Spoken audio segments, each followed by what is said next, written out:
नमस्कार साथियों, एक बार फिर से स्वागत है आपका करंट अफेयर खास सेशन में, जिसमें हम बात करते हैं उस दिन के करंट अफेयर्स की, साथ ही साथ करते हैं उनका एनालिसिस कि देखते हैं कि आखिर ये डिटेल में क्यों और डिटेल को समझाने की कोशिश करते हैं कि आपकी चर्चा में क्यों बने हुए हैं। तो आइए देखते हैं आज के प्रमुख करंट अफेयर्स और आज के प्रमुख करंट अफेयर्स को देखने से पहले हम ये देख लेते हैं कि देश में ज्योग्राफिकल इंडिकेटर टैग कौन-कौन से किसको क्या मिले हैं, क्योंकि आज इसके बारे में हम पढ़ेंगे कि अभी हाल ही में क्या हुआ है। अरुणाचल प्रदेश में एक जो नया है उसको इंडिकेटर बात करने की बात की जा रही है वहाँ के समुदाय द्वारा, तो उसके बारे में देखने से पहले तो अगर हम भारत के ऊपर से नीचे चलें तो बाकी तो बहुत सारे हैं, बस प्रमुख-प्रमुख देखते हैं। तो कानी कसूती जो शॉल होती है, वो जम्मू कश्मीर की है। हिमाचल प्रदेश की कुल्लू शॉल है, वो हिमाचल प्रदेश की है। मधुबनी पेंटिंग की बात करें तो बिहार के अंतर्गत आती है। ब्लू पोट्री को बात करें तो ये जयपुर राजस्थान की जो वहाँ पे काली जहाँ पे नीले रंग के क्या-क्या बर्तनों की बात होती है। चंदेरी अगर वस्त्र की बात करें ये मध्य प्रदेश का है। कच्छ की एम्ब्रॉयडरी की अगर बात करें वहाँ पर डिज़ाइन की बात करें ये गुजरात के अंतर्गत आती है, उसको जीआई टैग मिला हुआ है देश के अंदर। इसके अलावा अगर हम बात करते हैं सोलापुर चादर की है महाराष्ट्र की है, मैसूर की सिल्क कर्नाटक की है, नक्शी कांटा की अगर बात की जाए तो ये वेस्ट बंगाल की है, उड़ीसा की इकलास साड़ी है, इसके बारे में बात की जाए उड़ीसा की है। इसके अलावा हम देखें अपने साउथ इंडियन में तो एर्नाकुलम जो कोनाडाई है वो केरला का है, ये देखिए इस टाइप से हमें डिज़ाइन बनाया जाता है इसको और कांचीपुरम की सिल्क है वो तमिलनाडु की है, सालेम फैब्रिक है तमिलनाडु की है, पोचिमपल्ली जो इकात है वो कहाँ आंध्र प्रदेश की है, यहाँ पर नक्शत आप ध्यान रखिएगा, उड़ीसा इकात उड़ीसा की है और पोचमपल्ली कहाँ की है, आंध्र प्रदेश की, इस बात को ध्यान रखिएगा। और बस्तर में क्या होता है छत्तीसगढ़ के अंदर वो कुछ इस तरह की जो मूर्तियाँ बनाई जाती हैं, उसको ये देखकर ही चर्चा में बने रहते हैं। तो आपको बता दें कुछ प्रमुख जीआई टैग ये हैं, तो आज जीआई टैग का टॉपिक इसलिए मैंने इसको कवर कर दिया है। तो आइए अब देखते हैं कि आखिर आज कौन-कौन से ऐसे टॉपिक हैं, जो कहीं न कहीं आपको क्या है पढ़ने हैं और देखने हैं कि क्या-क्या आप उसमें आज ऐसे कौन सी न्यूज़ हैं जो करंट अफेयर का हिस्सा बन चुकी हैं। तो देखते हैं क्या इसमें प्रमुख है। विधानसभा चुनाव को लेकर हो क्या अभी क्या हो रहा है, महाराष्ट्र सरकार में क्या हो रहा है, खींचातानी चल रही है। विधानसभा चुनाव के अध्यक्ष किसको चुना जाए, तो उसको लेकर बातें चल रही हैं। जिसके महाराष्ट्र के राज्यपाल जो इस टाइम पे हैं भगत सिंह कोश्यारी और महाविकास अघाड़ी हैं, इनके बीच में लगातार खींचातानी बनी हुई है कि किसको महाराष्ट्र के लिए नया विधानसभा अध्यक्ष चुना जाए, तो इसके बारे में बात करेंगे। भारत के मुख्य न्यायाधीश जो इस टाइम पे एनवी रमन हैं, उन्होंने हाल में ये बोला है कि कार्यपालिका के द्वारा लगातार क्या किया जा रहा है कि न्यायपालिका के आदेशों की अवहेलना की जा रही है। कार्यपालिका मतलब जो संसद के अंतर्गत कार्य जो होते हैं, तो संसद के अंतर्गत जो बैठे हैं, वो क्या कर रहे हैं लगातार कहीं न कहीं न्यायपालिका के जितने भी आदेश हैं, उनकी अवहेलना कर रहे हैं और उनके अनादर करने की प्रवृत्ति है, वो भी क्या है लगातार कहीं न कहीं बढ़ती चली जा रही है। तो उन्होंने इसके क्या बोला है कि इससे न्यायपालिका के समक्ष कुछ चुनौतियाँ उत्पन्न होती हैं, जिससे क्या होता है एक असहयोगी कार्यपालिका की दृष्टि से वो देख रहे हैं और जो क्योंकि अगर उनके आदेश को आप नहीं मानेंगे, तो कहीं न कहीं क्या होगा देश की जो कानून व्यवस्था है वो लचर पड़ेगी, उसको लेकर कुछ बातें कही हैं। बात करेंगे कपड़ा उत्पादन से जुड़ी एक जो प्रोड्यूस लिंक्ड इंसेंटिव की बात करेंगे, इसके बारे में बात बोला गया है कि कपड़ा मंत्रालय ने ये बात बोली है कि वो अब क्या करेंगे, जो इस साल सितंबर में घोषित कपड़ा उत्पादन से जुड़ी योजना अर्थात जो कपड़ा उत्पादन से प्रोड्यूस लिंक्ड इंसेंटिव है, उसको जो आवेदन है अब आप 1 जनवरी से भेजिए अर्थात न्यू ईयर से भेजिए और उनको स्वीकार किया जाएगा। बात करेंगे बिहार सरकार के कोशिशों के बारे में जो कहीं न कहीं शराब निर्माण की निगरानी करने के लिए कुछ उपाय कर रही है। अरुणाचल प्रदेश ने क्या किया है अपना अपटानी टेक्सटाइल जो उत्पादन है, तो वहाँ पे अरुणाचल प्रदेश में क्या उत्पादन किया जाता है? अपटानी टेक्सटाइल, ठीक है? उसका नाम है। उसके लिए जीआई टैग की माँग की है। जीआई मतलब होता है ज्योग्राफिकल इंडिकेटर, ठीक है? भौगोलिक संकेतक इसको हिंदी में बोलते हैं, जो खास स्थान पाया जाता है। और साथ ही साथ इन्होंने क्या किया है, इसको आवेदन करने के लिए जो फर्म है वो कौन है? ज़ीरो प्रोड्यूसर कंपनी लिमिटेड, ठीक है? तो किसने ज़ीरो प्रोड्यूसर लिमिटेड कंपनी द्वारा इसको दायर किया गया है उसके जीआई टैग के लिए। भारत ने 2 और कोविड टीके और एक जो मेडिसिन है अर्थात गोली है उसको मंजूरी दे दी है, जिसके बारे में बात करेंगे। देश ने जो केंद्र सरकार उसने बोला है कि सोया मील यानी जो जिसको हम खाते हैं, सोया जो खाद्य पदार्थ है उसको क्या किया गया है, आवश्यक वस्तु में घोषित किया गया है। तो आज जानने की कोशिश करेंगे कि आखिर क्यों इन्होंने आवश्यक वस्तु में घोषित किया है और आवश्यक वस्तु घोषित करने से क्या फ़ायदे होते हैं और किसको आवश्यक वस्तु घोषित कर सकते हैं। इसके अलावा जम्मू कश्मीर रियल एस्टेट अब सभी के लिए खोल दिया गया है। आप जाइए वहाँ पर चाहते हैं अपनी ज़मीन को लेना तो आप जाइए खरीदिए जाके, इसके बारे में बात करेंगे। तो आइए अब देखते हैं जीएस पेपर और ट 2 से लिंक टॉपिक या उन टॉपिक के बारे में जितने हमने ऊपर पढ़ लिए हैं और उनका हम क्या करने वाले हैं, डिटेल में एनालिसिस करने वाले हैं। तो एनालिसिस करने से पहले यदि आप इस चैनल पे नए हैं, तो इसको आप सब्सक्राइब कर लीजिए, लाइक करिए, अपनों के साथ शेयर कीजिए, कमेंट करिए और सबसे इम्पोर्टेंट क्या है कि बेल आइकन को प्रेस कर लीजिएगा, घंटी बजा लीजिएगा, जिससे क्या हो जब भी मैं कोई वीडियो अपलोड करूँ, तो उसका नोटिफ़िकेशन आप तक पहुँच पाए और आप सबसे पहले मेरे वीडियो को देख पाएँ। क्योंकि ये केवल क ये जो मैं आपको जो डिटेल एनालिसिस बोलता हूँ, जो डीएनए का हिस्सा है, डिटेल न्यूज़ एंड एनालिसिस, इससे क्या होगा ना केवल आपकी यूपीएससी की जो तैयारी होती है, उसमें काफ़ी गहन सामग्री आपको मिली जाती है, बल्कि अन्य जितने भी स्टेट के पीसीएस एग्ज़ाम हैं, उनके अलावा जो भी वन डे एग्ज़ाम होते हैं, चाहे वो एसएससी के हों, बैंकिंग के हों, रेलवे के हों या फिर जो भी एग्ज़ाम जिसमें करंट अफ़ेयर पूछा जाता है, तो आपको पता होना चाहिए आजकल जो करंट अफ़ेयर डायरेक्ट ना पूछकर इनडायरेक्ट वे में पूछे जाते हैं और कहीं न कहीं क्या होता है आपको उसकी समग्र अगर आपको नॉलेज है तभी आप उसका आंसर कर पाएँगे, तो इसलिए आप इस पे जुड़े रहिएगा। तो आइए देखते हैं सबसे पहले यूपीएससी के जीएस 2 पेपर लिंक के बारे में, क्योंकि बात होगी विधानसभा अध्यक्ष के चुनाव के बारे में। ये संविधान के विभिन्न नियुक्तियाँ जो संवैधानिक पदों पर होती हैं और उनकी शक्तियाँ क्या होती हैं, उससे संबंधित टॉपिक है। तो देखते हैं खींचातानी महाराष्ट्र में बनी हुई है। तो वहाँ पर क्या हुआ लगातार पक्ष-विपक्ष लगातार कर रहा है कि इनको घोषित करिए, इनको घोषित करिए। देखते हैं मामला है क्या? कि 2019 में जब विधानसभा चुनाव हुए थे, उसके बाद में जब नई सरकार वहाँ चुन के आई महाराष्ट्र में, तो कांग्रेस के जो नेता थे, नाना पटोल, इनको सदन का अध्यक्ष चुन लिया गया। लेकिन पटोल जी ने क्या किया, बाद में इस्तीफा दे दिया और उसके बाद में राज्य कांग्रेस के अध्यक्ष नियुक्त किए जाने के बाद फरवरी 2021 में ये पद खाली हो गया है। तो इसमें क्या हुआ था, वहाँ पे सरकार है, उसके हिसाब से राज पटेल थे, उन्होंने अपना इस्तीफा दे दिया। उसके बाद अब ये पद खाली है कि किसको अध्यक्ष बनाया जाए। इसके बाद वहाँ पर राष्ट्रीय क्रांतिकारी पार्टी अर्थात राक्पा के जो उपाध्यक्ष हैं नरहरि जिरवाल सीताराम, इन्होंने विधानसभा की कार्रवाई की, वहाँ पर उसके कार्यवाहक अध्यक्ष बने रहे। लेकिन गठबंधन में पार्टियों के बीच लगातार आंतरिक मतभेद रहते हैं और बताना चाहिए, महाराष्ट्र में जो इस टाइम सरकार चल रही है, वो गठबंधन की सरकार चल रही है, शिवसेना उसको नेतृत्व कर रहा है, लेकिन काफ़ी लोगों का गठबंधन है, इसके लिए आपस में क्या हुआ मतभेद बने हुए हैं। तो अब क्या चाह रही है सरकार कि गुप्त मतदान, जिसमें नवीनतम संशोधन किया गया अभी हाल ही में वहाँ पर, कि गुप्त मतदान है, उसकी बजाय क्या किया गया, मतदान ना कराया जाए, बल्कि क्या किया जाए ध्वनि मत से। मतलब क्या होता है, संविधान में क्या होता है, इसमें कुछ प्रावधान होते हैं, जब आपको कोई चीज़ें हाँ या ना में करनी होती हैं, तो आप क्या कर सकते हैं, अपनी सीटों को डेस्क बजा सकते हैं, तो ध्वनि मत से बोलते हैं। उसके मध्य म आप उसके पता चल जाता है कि हाँ, कितने लोग इस पक्ष में ज़्यादा आवाज़ है, कम आवाज़ है, तो उसके हिसाब से डिसाइड कर लेता है अध्यक्ष। तो अब वो सरकार ही चाह रही है वहाँ महाराष्ट्र की कि जो जो नवीनतम जो किया जाए इसमें कि अब जो चुनाव किया जाए उसको ध्वनिमत से पारित कर लिया जाए, गुप्त मतदान ना कराया जाए। जबकि वहाँ के राज्यपाल का ये कहना है क्योंकि ये फैसला संविधान से अलग है, संवैधानिकता का एक प्रश्न खड़ा कर देता है, तो कहीं न कहीं क्या है हमें मतदान के द्वारा ही करना चाहिए। तो अभी देखें इसके वजह से संशोधन क्या किए गए थे, क्यों चर्चा हुआ है कि अभी पिछले हफ्ते हुए थे, महाराष्ट्र सरकार ने क्या किया, विधानसभा में एक प्रस्ताव पेश किया जिसमें उन्होंने उस प्रस्ताव में नियम अर्थात रूल 6 डाला गया, जिसमें रूल 6 में क्या था, अध्यक्ष का चुनाव कैसे किया जाएगा और रूल 7 में क्या था कि उपाध्यक्ष का चुनाव कैसे किया जाएगा।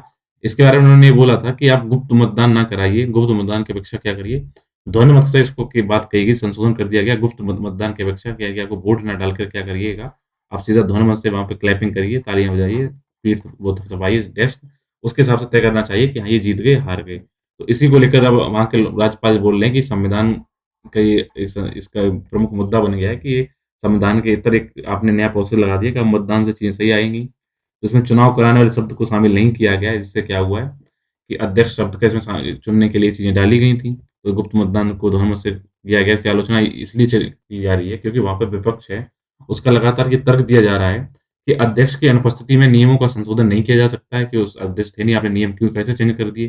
तो कैसे आपने बना दिया जब तक ये सीट खाली थी? दूसरा क्या है कि अगर वोटिंग हो सकती होता होता है कोई दूसरा स्टार्ट बन जाए, उसको देखते हुए लगातार विपक्ष की बातें चल रही हैं, तो इसको बात को आप ध्यान रखिएगा।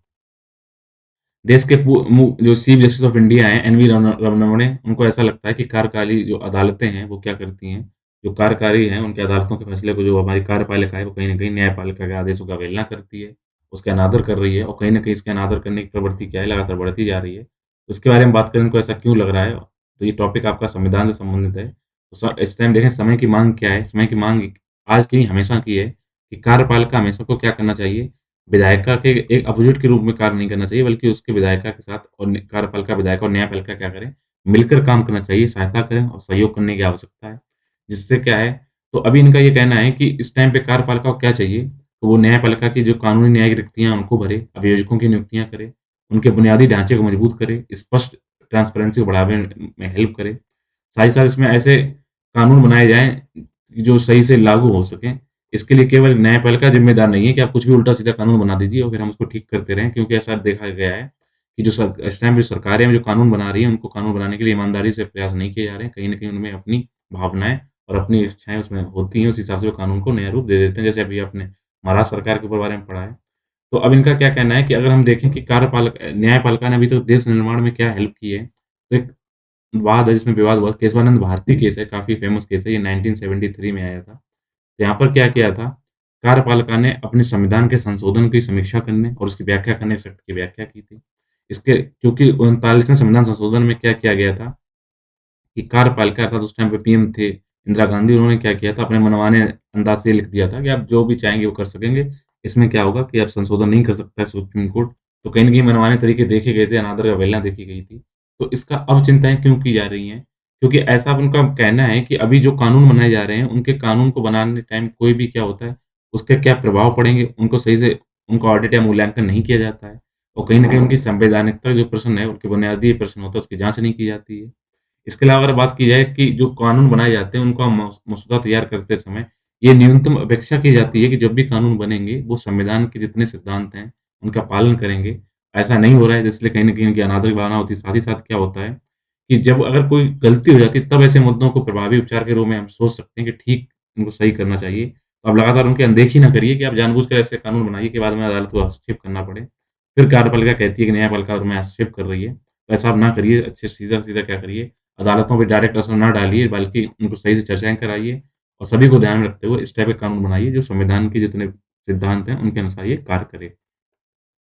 तो कई बार ऐसा भी देखा गया है कि जब अगर उन्होंने बोला है कि जब न्यायपालिका इनको जब अपना हस्तक्षेप करती है और कानून को सुधारने की कोशिश करती है, तो कई बार पार्टियाँ क्या करती हैं, अपने अनुकूल आदेश उनके जब उनके अनुसार कोई आदेश नहीं आता है न्यायपालिका का, तो क्या वो क्या करते हैं, प्रिंट मीडिया और सोशल मीडिया का सहारा लेते हैं, जिसमें कहीं न कहीं जजों के खिलाफ अभियान चलाए जाते हैं, उनको टैग किया जाता है और कहीं न कहीं उनको टारगेट किया जाता है, उनके उन्होंने गलत कर दिया है।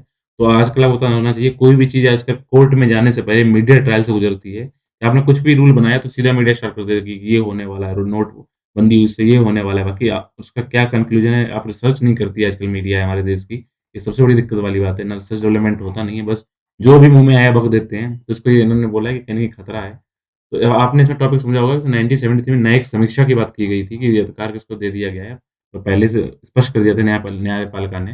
तो न्यायिक समीक्षा का मतलब ये होता है कि अगर कोई भी सरकार कोई भी अधिनियम बनाती है, कोई आदेश जारी करती है या फिर कई बार ऐसा लगता है कि कोई व्यक्ति उसको चुनौती देता है कि संविधान के प्रश्न खड़ा हो रहा है यहाँ पे, संवैधानिकता का प्रश्न आ रहा है कि आप इसको ठीक करिए, यहाँ पे त्रुटियाँ हुई हैं, तो उसकी न्यायिक समीक्षा करने का अधिकार किसको होता है? सुप्रीम कोर्ट को होता है।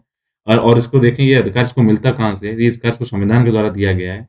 तो संविधान का अनुच्छेद 13 जिसमें क्या गया कि ये बोला गया कि जब भी कोई मौलिक अधिकार बनाया जाएगा और अगर कोई ऐसा कानून बनाया जाता है जो मौलिक अधिकार के ओवरलैप कर जाता है, तो उस अधिकार को उतना रूप से क्या वो गलत साबित हो जाएगा, मौलिक अधिकार लोप नहीं हो सकता। इसके अलावा संविधान के आत्मा आर्टिकल 32, 136, 142 और 147 के तहत न्यायिक समीक्षा की शक्ति मिली है। इसके अलावा संविधान का भाग जो मौलिक 3 जो मौलिक अधिकार से संबंधित है, इसमें गारंटीकृत मौलिक अधिकारों की रक्षा करने, उन्हें लागू करने के लिए इसको विकसित किया गया है न्यायिक समीक्षा को। ऐसा इसमें कोर्ट का कहना है, ये 1973 विवाद में दिया था केशवानंद भारती केस में। तो आपको बता दें तो ऐसा सुप्रीम कोर्ट को लगता है कि वो लगातार उनकी अनादर हो रहा है।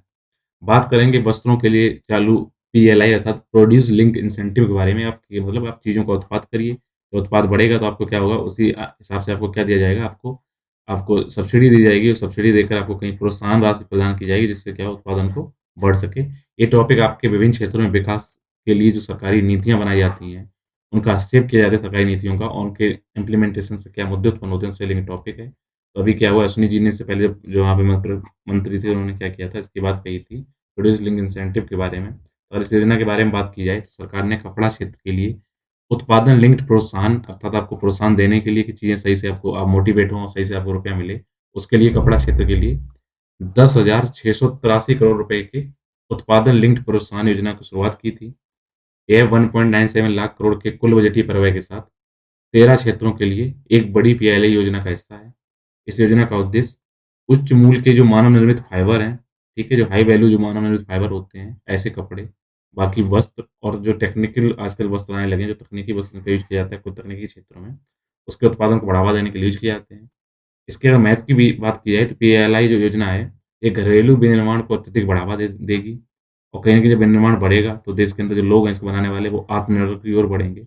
साथ ही साथ जो वैश्विक बाज़ार है, उसके अनुरूप हम चीज़ों को बना पाएँगे और कहीं न कहीं क्या होगा, एक बड़ा प्रभाव हम उद्योगों के ऊपर पूरे इंटरनेशनल मार्केट में डाल सकेंगे, जब हमको अच्छी-अच्छी सुविधाएँ मिलेंगी। साथ ही साथ इस क्षेत्र में अधिक निवेश भी आकर्षित हो सकेगा और जब हम इन्वेस्टमेंट आकर्षित करेंगे, तो हमारे पास क्या होगा, विदेशी जो धन है, जो डॉलर है, वो कहीं क्या होगा, कहीं न कहीं हमें उसमें इज़ाफ़ा बन जाएगा। तो अभी देखें कि इसकी आवश्यकता क्यों पड़ी थी, क्यों ये चीज़ बनाई गई थी? क्योंकि आपको पता होना चाहिए कि इस टाइम पे पूरे वर्ल्ड में 2 तिहाई वस्त्र ऐसे हैं टोटल यूज़ के, जो या तो मानव निर्मित हैं या टेक्निकल वस्त्र हैं, तो उनको ज़रूरी है आप इनको क्या करिए, यूज़ करिए। साथ ही साथ इस योजना को मंजूरी देने से क्या होगा, देश के अंदर ना केवल कपड़ा बल्कि कपड़ा के जो इकोसिस्टम है उसमें क्या होगा, उस तंत्र को बढ़ावा मिलेगा, योगदान मिलेगा, इन्वेस्टमेंट तो बढ़ेगा, मैंने बता ही दिया है। तो ये योजना कहीं न कहीं देश के हित के लिए है। ध्यान रखिएगा कि इंसेंटिव बैंक कैसे वर्क करते हैं, इसको आप यहाँ पे पढ़ लीजिएगा। ये डायरेक्ट अमाउंट कैसे होता है, इसके बारे में आप देखिएगा। बात करेंगे बिहार में अवैध शराब निर्माण चल रहा है, उसको लेकर क्या कर रहे हैं, वहाँ के मुख्यमंत्री नीतीश कुमार जी काफ़ी सजग हैं। उन्होंने कुछ कोशिशें कर रहे हैं, उसके बारे में बात करेंगे। ये आपकी सरकार की नीतियाँ और नीतियों से कौन से कार्यों से उत्पन्न मुद्दे होते हैं, उससे लिंक टॉपिक है। तो आप बताते हैं बिहार में शराबबंदी की जा रही है और उसको फिर भी लगातार आप देखते हैं, कई बार चर्चा में आता है कि अवैध शराब या कच्ची शराब पीने से क्या होता है, लोगों की मौतें हो जाती हैं या लगातार नए-नए केस पकड़े जा रहे हैं। तो इसको निगरानी करने के लिए कुछ और सुधार अब बिहार सरकार की तरफ से किए जा रहे हैं। तो बिहार सरकार कर क्या रही है, इनको निगरानी करने के लिए ड्रोन का यूज़ किया जाएगा। ड्रोन से देखा जाएगा कहाँ भट्टियाँ लगाई गई, लोग कहाँ पे क्या ले जा रहे हैं। इसके अलावा अगर शराबबंदी मामलों का उल्लंघन होता है, इसके लिए राज्य में अब क्या हुआ है, 74 स्पेशल कोर्ट लगाए गए हैं और ऐसे पीठासीन अधिकारियों को यहाँ नियुक्त किया गया है, जो क्या करें, सिर्फ़ शराबबंदी के मामले देखेंगे। आपको बता दें, शराब निषेध एवं पंजीकरण विभाग जो है, उसने अप्रैल 2016 से अब तक लगभग साढ़े 3 लाख से अधिक लोगों को न केवल इस कानून के तहत गिरफ्तार किया है, बल्कि कई बार ऐसा देखा गया है कि उसमें संलिप्त जो पुलिसकर्मी हैं या अधिकारी हैं, वो भी उनको हेल्प अगर करते हैं, तो उनके ऊपर लगातार जाँच की गई, वो भी जाँच का सामना कर रहे हैं। इस प्रकार शराबबंदी को लेकर काफ़ी दृढ़ है बिहार सरकार। उसे अपने टैक्स से मतलब नहीं है, वो लोगों के उसके स्वास्थ्य से मतलब है, ऐसा उनका कहना है। अगर हम देखें, शराबबंदी जब इन्होंने की तो उसके पक्ष में क्या होता है कि कुछ चीज़ें होती हैं कि हाँ, बहुत अच्छा काम किया, कुछ लोग बोलते हैं, अरे! बहुत ही गलत काम है। और हम ये देखें इसमें क्या अच्छाइयाँ, क्या बुराइयाँ, शराबबंदी सबसे पहले देखते हैं लोग क्या इसमें देते हैं कि नहीं, ये तो गलत किया है। गलत के लिए वो क्या बोलते हैं, तो उन्होंने बोला है कि कहीं न कहीं निजता का उल्लंघन है, क्योंकि सुप्रीम कोर्ट का एक आदेश है 2017 में, पुट्टा स्वामी फैसला, उसमें ये बात बोली गई थी कि लोगों की आप आवाज़ को नहीं दबा सकते हैं। नागरिकों को अपने पसंद के अनुसार खाना-पीने का अधिकार है। तो ये अपनी पसंद से अगर खाने-पीने का अधिकार है, तो आप शराबबंदी कैसे कर सकते हैं? इसके अलावा कुछ लोगों का ये मानना है कि प्रकट मनमानी के ये मामला है, क्योंकि इस कानून के तहत राज्य के बाहर जब भी कोई टूरिस्ट आते हैं, उनको स्वास्थ्य परमिट और अस्थायी परमिट प्रदान किया जाता है। तो इस याचिका में ये कहा गया है। इस प्रकार राज्य क्या करता है, इस वर्गों के बीच में कोई स्पष्ट अंतर नहीं कर पा रहा है कि कौन पिएगा, कौन नहीं पिएगा। साथ ही साथ ये कहीं न कहीं समानता के अधिकार का उल्लंघन करता है, जो कि अनुच्छेद 14 का सीधा-साधा उल्लंघन दिखता है। अगर इसके पक्ष में देखा जाए, शराबबंदी ठीक है, इसके अगर मामले देखे जाएँ, इसमें क्या बोला गया है, क्योंकि डीपीएसपी अर्थात आपने आपके जो नीति निर्देशक तत्व हैं, उसका जो आर्टिकल 47 है, वो क्या कहता है कि देश के अंदर जो जितने मादक पदार्थ हैं, उनको दवाओं में केवल यूज़ करिए, उसके अलावा क्या करिए, आप उनका सेवन करने के लिए स्वास्थ्य से हानिकारक अगर प्रभाव डालते हैं स्वास्थ्य के ऊपर, उनको यूज़ करने से रोक करिए।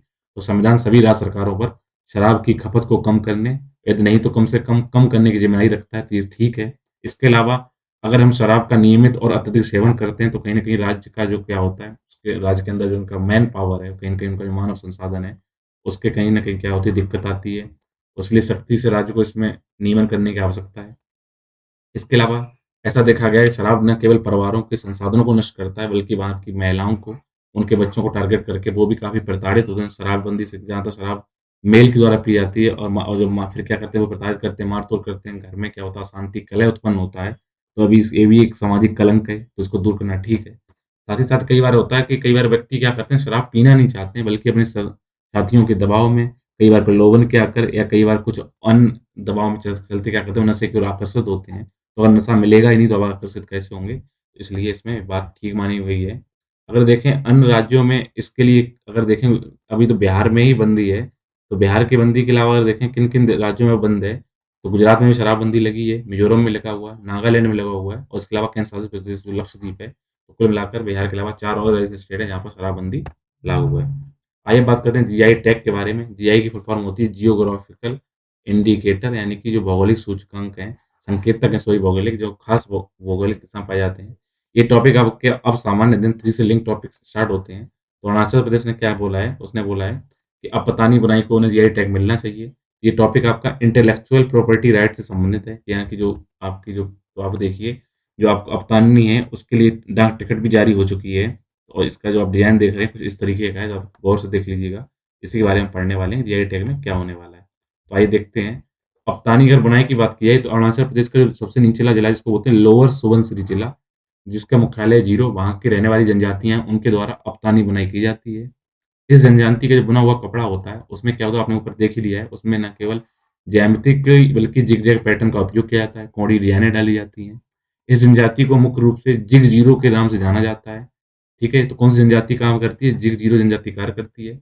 इसमें शॉल, जिलॉन और जैकेट बनाए जाते हैं, जिससे सुपुंतरी कहा जाता है, ये चीज़ें बुनी जाती हैं। आपको बता दें इसमें बुनाई के लिए धागे यूज़ किए जाते हैं, वो फुल्ली ऑर्गेनिक होते हैं और उनके जो कलर होते हैं वो पत्तियों और पौधों से निकाल कर उनका संसाधनों का उपयोग किया जाता है और इसमें केवल महिलाएँ लगी होती हैं। तो उनको जीआई टैग मिल लग जाएगा तो कहीं न कहीं क्या होगा महिलाओं को फ़ायदा मिलेगी। तो ये टॉपिक है, तो आप देखते हैं कि आखिर जो जीआई टैग अपनाने के बारे में बात की जा रही है, तो देखते हैं जीआई टैग के बारे में होता क्या है, उसके डिटेल में देखते हैं। यदि हम बात करते हैं जीआई टैग के बारे में अर्थात भौगोलिक संकेतक होते क्या हैं, तो इनके बारे में देखें, तो ज्योग्राफिकल इंडिकेटर क्या होते हैं, मुख्य रूप से हमारे देश के अंदर कृषि के बारे में या फिर प्राकृतिक और जो मानव निर्मित उत्पाद हैं, चाहे वो हाथों से बनाए गए हस्तशिल्प हों, औद्योगिक सामान हों, जो क्या करते हैं किसी खास निश्चित स्थान पर या भौगोलिक क्षेत्र में उत्पन्न होते हैं, उनको क्या दिया जाता है, उस क्षेत्र की पहचान करने के लिए कि इस उसी जगह का है, उसको देते हैं जीआई टैग, ठीक है? तो ऐसा आमतौर पे क्या किया जाता है कि जब आप किसी खास विशेष क्षेत्र की चीज़ों को अगर रखेंगे, उससे ना केवल उसकी गुणवत्ता का सही आकलन हो सकेगा, बल्कि उसमें जो स्पेशलिस्टिटी है, जो विशिष्टता है, उसका आश्वासन भी आप दे सकते हैं। जिससे क्या होगा आपको पता चल सकेगा ये मूल स्थान का ही उपज है। जैसे कि बंगाल में रसोगुल्ला है, तो वहाँ का ही फेमस है, उसको जीआई टैग दिया गया है कि आप उसको फिर करते हैं। तो अगर हम देखें कि अगर एक बार अगर जीआई टैग अगर दे देते हैं, तो इससे होता क्या फ़ायदा है? इससे क्या होता है कि जो निर्माता होता है, जो बेसिकली उसको बनाने वाले होते हैं, वो अपने सामान के उत्पाद को क्या कर सकते हैं, मार्केटिंग कर सकते हैं और अब उनके नाम का कोई दूसरा दुरुपयोग नहीं कर सकता है। ऐसा नहीं है कि आगरा में जाइए, आगरा को पेठा मिलता है, तो आगरा पेठा फेमस कौन-सा है? पंछी पेठा है, ठीक है? लेकिन ऐसा नहीं है कि पंछी पेठा है, वहाँ पे आपने देखा होगा 50 जगह लिखा होता है ओरिजिनल पंछी। लेकिन क्या होता है उसका नाम का दुरुपयोग हो गया, तो उससे बचा जा सकता है। इसके अलावा क्या होता है कि जो उनके ग्राहक होते हैं, उसको उस प्रोडक्ट के बारे में, उनकी क्वालिटी के बारे में, उसकी क्वांटिटी के बारे में, उसकी ऑथेंटिसिटी के बारे में चीज़ें पता होती हैं। तो ऐसा करने के लिए आपको करना क्या होगा? रजिस्ट्रेशन कराना होगा। उसको रजिस्ट्रेशन कराने के लिए क्या होता है, तो कानून द्वारा या फिर उसके द्वारा स्थापित जो भी प्रोसेस है उसके लिए कोई भी व्यक्ति, उत्पादक या ऑर्गेनाइज़ेशन या फिर कोई अथॉरिटी क्या कर सकती है, उसको अपने आप को पंजीकृत करा सकती है जो उसका मालिक होता है। और एक बार अगर आप चाहते हैं कि आप पंजीकृत मालिक होना चाहते हैं तो आपका नाम क्या होना चाहिए? भौगोलिक जो संकेतक रजिस्टर है उसमें आपका नाम दर्ज होना चाहिए, जिससे क्या हो आपको मालिकाना हक उसका दिया जा सके। तो आपने अगर एक बार रजिस्ट्रेशन करा दिया, तो उस रजिस्ट्रेशन के बाद होता क्या है, फिर आपको एक बार रजिस्ट्रेशन अगर हो जाता है तो 10 वर्षों के लिए आपको पूरा उसको मिल जाता है, आपको ऑथराइज़ेशन मिल जाता है। फिर आप 10-10 वर्षों के लिए आपको रिन्यूएबल कराते रहिए और रजिस्ट्रेशन आपका बना रहेगा, ठीक है? और अगर हम देखें इसके लिए भारत में कौन-सा अधिनियम बनाया गया है, इसके लिए भौगोलिक संकेतन पंजीकरण माल के लिए भौगोलिक संकेत पंजीकरण और संरक्षण अधिनियम 1999 द्वारा इसको प्रशस्त किया गया है और इसे सितंबर 2003 से लागू किया गया है। अगर आपको एक फैक्ट की बात की जाए तो अगर आपसे क्वेश्चन आ जाता है, कि भारत में जीआई टैग लेने वाला पहला उत्पाद कौन-सा था? तो भारत में जीआई टैग लेने वाला पहला उत्पाद पश्चिम बंगाल की जो दार्जिलिंग के में चाय उगती है, वो थी इसका ध्यान रखिएगा 2004 और 2005 में इसको दिया गया था। बात करते हैं नए कोविड-19 टीके के बारे में जिसको अभी हाल ही में क्या किया गया भारत में मंजूरी दे दी गई है, जिससे क्या हो अभी ओमिक्रॉन का खतरा बढ़ रहा है तो कहीं न कहीं टीकों की कमी ना पड़े और उसको ये प्रमाणिकता दे दी गई। तो अगर इसके बारे में बात करें तो भारत में कौन से 2 नए टीके को मंजूरी दे दी गई है, इसके बारे में देखते हैं। तो भारत में 2 टीके और 1 गोली को क्या किया गया, इसकी मंजूरी दे दी गई है। इसकी अगर बात करते हैं कौन-कौन से हैं ये, तो हमारे देश के अंदर हम बात करते हैं, तो दवा नियामक सीडीएसओ द्वारा अनुमोदित जो 2 नए टीके हैं, उनका नाम क्या है? कार्बोवैक्स और कोवोवैक्स, ठीक है? तो 2 नए टीके जो परमिशन दी गई वो कौन से हैं? कार्बोवैक्स और कोवोवैक्स, ठीक है? इसके अलावा जो तीसरी दवाई दी गई है, जो एंटीवायरल दवा उसका नाम क्या है? मोलनुपिराविर, ठीक है? तो ध्यान रखिएगा कार्बोवैक्स, कोवोवैक्स और मोलनुपिराविर इन 3 चीज़ें दी गई हैं, जिसमें 2 आपके इंजेक्शन है और तीसरा क्या है? दवाई है। अगर कार्बोवैक्स की बात की जाए, तो कार्बोवैक्स जो वैक्सीन है, इसको भारत का पहला स्वदेशी रूप से विकसित आरबीडी प्रोटीन सब यूनिट वैक्सीन है। ये कोविड-19 के खिलाफ कार्य करती है और इसको बनाने वाली कंपनी कौन है? ये हैदराबाद में स्थित है। फर्म बायोलॉजिकल ई द्वारा इसको बनाया गया है। इसके अलावा अगर हम कार्बोवैक्स की बात की जाए, तो नैनो पार्टिकल वैक्सीन कार्बोवैक्स का निर्माण पुणे स्थित यहाँ पे कार्बोवैक्स, ठीक है? ये कोवोवैक्स। तो ध्यान रखिएगा सिर्फ़ अंतर है यहाँ पे वी और वी का है, तो जो कार्बोवैक्स है उसको बनाया गया है हैदराबाद स्थित फर्म बायोलॉजिकल ई द्वारा और नैनो पार्टिकल वैक्सीन जो कोवोवैक्स है, इसका निर्माण पुणे स्थित firm serum institute of India ने किया है। अगर आपको देखें इनका उपयोग आपातकालीन के लिए टाइम पे जो आपको कोविड-19 के टीके हैं उनको यूज़ करने के लिए किया गया है। अब भारत में कुल मिलाकर 8 टीके हो गए हैं जो क्या करेंगे वैक्सीन के जो कोविड-19 के खिलाफ लड़ाई करेंगे।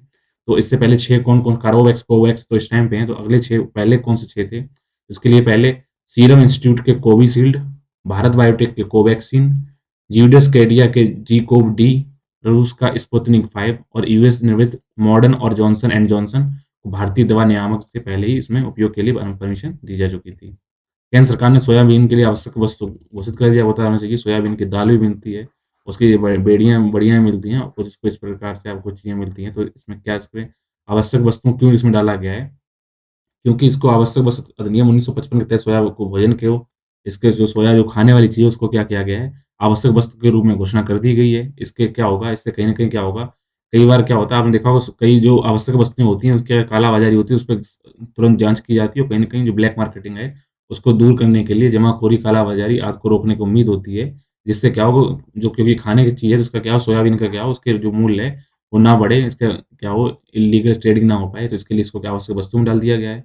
आपको पता होना चाहिए, सोयाबीन भोजन का सबसे महत्वपूर्ण प्रोटीन स्रोत है। इसका उपयोग न केवल खेत में जानवर खाने के लिए उपयोग करते हैं, बल्कि इंसानों को भी इसके द्वारा खाया जाता है। साथ ही साथ इसमें क्या किया जाए, इसका मानव उपयोग काफ़ी अच्छा है कि उसमें प्रोटीन गुण अच्छे पाए जाते हैं। जो वेजिटेरियन लोग हैं, वो सोयाबीन का अच्छे से सेवन करते हैं। इसके अलावा आपको पता होना चाहिए, इस टाइम पे क्योंकि डाइट में ऐसा देखा गया है कि ट्रांस फैट ना आ पाए आपको, ज़्यादा ऑयली चीज़ ना खाएँ, तो इसलिए सोयाबीन के भोजन में सोयाबीन ऑयल का भी आजकल यूज़ होने लगा है कि वो भी काफ़ी अच्छा है, जैसे ऑलिव ऑयल है, सोया ऑयल है। बात करते हैं आज के आखिरी टॉपिक के बारे में कि जम्मू और कश्मीर में रियल एस्टेट की सभी के लिए खोल दिया गया है। रियल एस्टेट मतलब क्या है? जो कि आपकी भूमि है, वहाँ पे मकान आप बना सकते हैं। आपका मन है कि आप कश्मीर में जाइए, जन्नत में रहना चाहते हैं, तो वहाँ पे चीज़ें खरीदिए जाके। तो केंद्र जम्मू कश्मीर ने केंद्र शासित प्रदेश की सरकारों ने क्या किया है, हाल ही में जम्मू कश्मीर एक एक पहल आयोजित की है, जिसके अंतर्गत जम्मू और कश्मीर रियल एस्टेट सम्मेलन के अंतर्गत क्या किया है, अब सभी नागरिकों को क्या है, जो अपना सेकंड होम वहाँ पे बनाना चाहते हैं वैसा, और या फिर गर्मियों के लिए चाहते हैं कि वहाँ चलो वहाँ पे रहें, अगर ऐसे घरों का निर्माण करना चाहते हैं, तो वहाँ की स्थानीय संपत्ति जिसको अचल संपत्ति माना जाता है, उसको वहाँ पर अब खोलने का फैसला कर दिया है। इससे क्या होगा, वहाँ पर जो निवेशक होंगे हो सकेंगे, उनको आकर्षण मिलेगा वहाँ पर, और कहीं न कहीं वहाँ लोगों को भी रुपया मिलेगा, वहाँ के आम लोगों को रोज़गार मिलेगा, प्लस क्या है, बाहर से इन्वेस्टमेंट भी आ सकेगा। इस नए पेश किए गए कानून से होगा क्या, जम्मू और कश्मीर विकास अधिनियम के तहत एक मानदंड के रूप में राज्य के स्थायी निवासी होने के शब्द को वहाँ से हटा दिया गया है। पहले क्या था, वहाँ पे वही लोग खरीद सकते थे जो वहाँ के स्थायी निवासी थे। अब वहाँ पे इस शब्द को क्या किया गया है, वहाँ से हटा दिया गया है। जिससे अब जम्मू और कश्मीर के जो बाहर के निवेशक हैं, वो क्या कर सकेंगे, इस केंद्र शासित प्रदेश में अब इन्वेस्टमेंट कर सकेंगे, उनका मार्ग खुल गया है।